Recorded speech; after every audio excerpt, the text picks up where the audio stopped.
All right, now comes one of the most important pieces, and that's, hey, as parents, as families of Team Carolina, what are your expectations for us? And I think that's important because we say it all the time.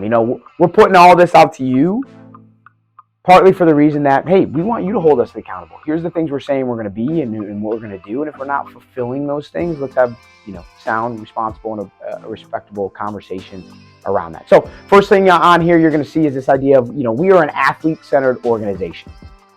For us, everything is about your son and your son's growth and development within Team Carolina. But a part of that is this idea of, as an organization, we are going to lead with truth. We are going to try to get in front of some of the issues, some of the concerns that can come up in any sporting environment. We talk about all the time, oftentimes issues within a team or with a player and coach is just mismatched expectations. Coach's expectation is here, player's expectation is here, and when those are mismatched, concerns, issues, things arise. But the biggest issue is when there's no discussion around them.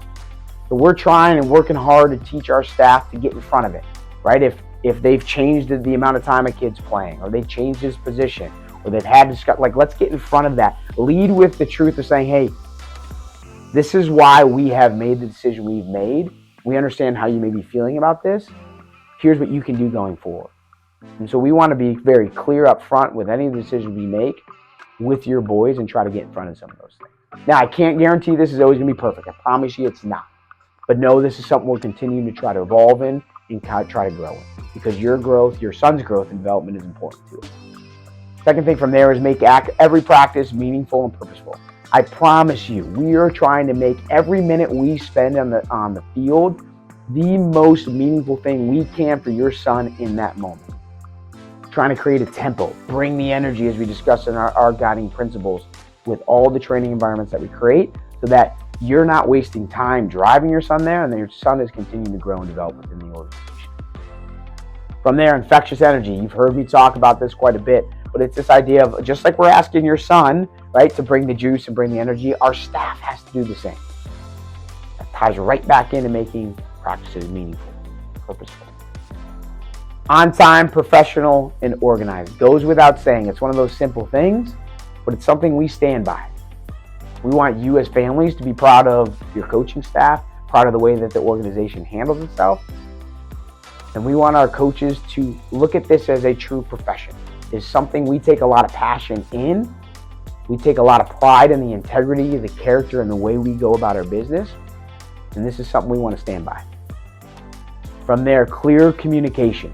I mentioned this a little bit in the Lead with Truth. It's just the idea of, hey, we want to, in communication to you around practice changes, tournament changes, coaches changes, things along those lines, we want to be clear and upfront. As soon as we know, we are spreading that and sharing that information with you.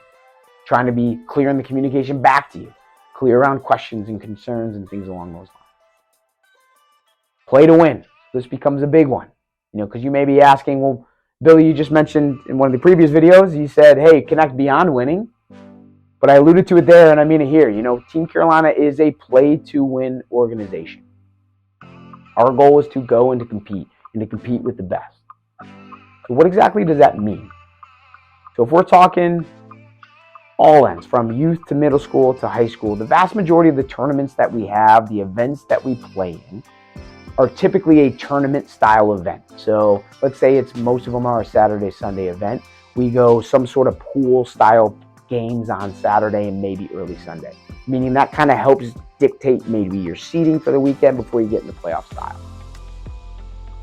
In those types of games, we promise and guarantee that each kid will play, but playing time will not be equal. So within the pool play throughout the course of the weekend, kids will get to play, and we want kids to be able to play, but playing time at no point will be equal. As our teams then shift into the bracket style piece of this, to kind of like, hey, you lose, you're out.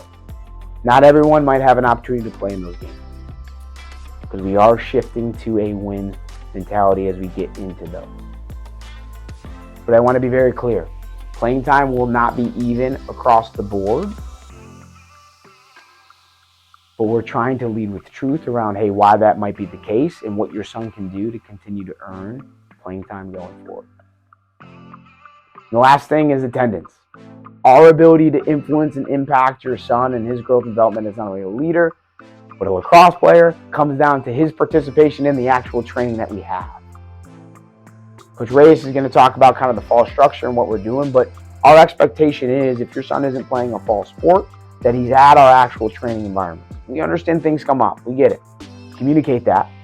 But also we want to see your son present at the training opportunities that we do have.